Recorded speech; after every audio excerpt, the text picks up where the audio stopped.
Hi, welcome to Winetimes. Today I'm delighted to introduce Ronan O'Gara to review some wines with us today. Ronan, welcome. Thanks, Kerry. Listen, it's great to have you along. And Ronan, today we're going to taste a wine that you're involved with yourself, the Thomond Reserve Merlot from the Languedoc-Roussillon area in France. Of course, this is the house wine in the Thomond Park, Ronan. How did this come about? It was a long process, I suppose.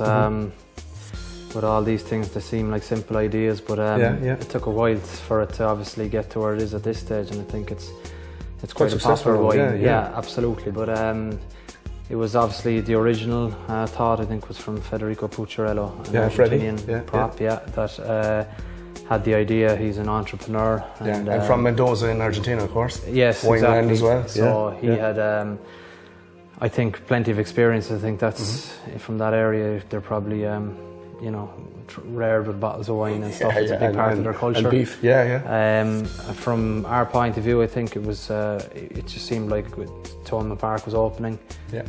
New stadium, top class facilities. So it was going to be an opportunity to get involved in it, and I think a few of the senior players in Munster got behind the project. Absolutely, here we are today. Here we are today, and of course, famously, one of the Mr. Toulon, the coach from or the president from Toulon, came up and famously said he couldn't get red wine or white wine in Thomond. He was mistaken. He didn't ask properly enough. Obviously, there's a load of Thomond Reserve available to him if you wanted. Yeah, absolutely. I think, and that was one of the big. I suppose selling points that we looked into the European Cup and their big days in Thomond Park, and for that to happen, I suppose, was surprising. But I presume that was teething problems at the start. Like that is something we have pride in, absolutely. But he made big enough noise about it in the end. So you had to settle with beer. I think people are well aware now of the extensive wine menu we have in Thomond Park. Listen, we're going to open this, Ronan. If I ask you to hold those two glasses there, we'll try it. Of course, it's the vintage here is 2009. It's from 40-year-old vines, Merlot vines from Languedoc-Roussillon. So you're getting a kind of a Merlot with a bit more attitude, a bit more body, a bit more weight to it. You see it in the colour straight away, Ronan, there as well. It's quite good colour on it as well, which you get kind of from older vines. You know, the younger vines would be more kind of see-through and watery. So on the nose, again, we're getting kind of red cherries, red berries. Would you agree on that? Your style?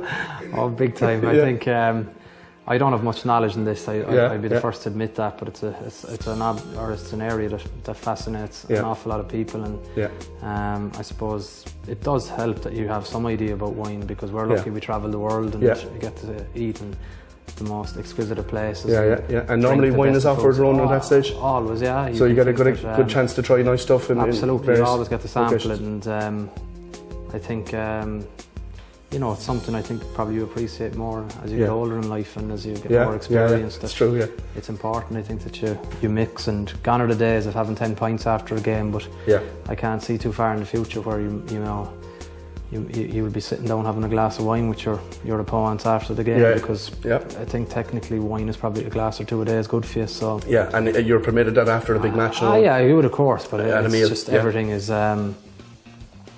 you know, common sense really is the attitude that's adopted. I think one or two glasses are fine, but the problem with me is, you know, we used to have 3 or 4 bottles each. When you're younger, youthful, not so young, I think a few years ago. I have you, In Dublin we had a famous session, and I think we cleaned the restaurant out of bottles, so.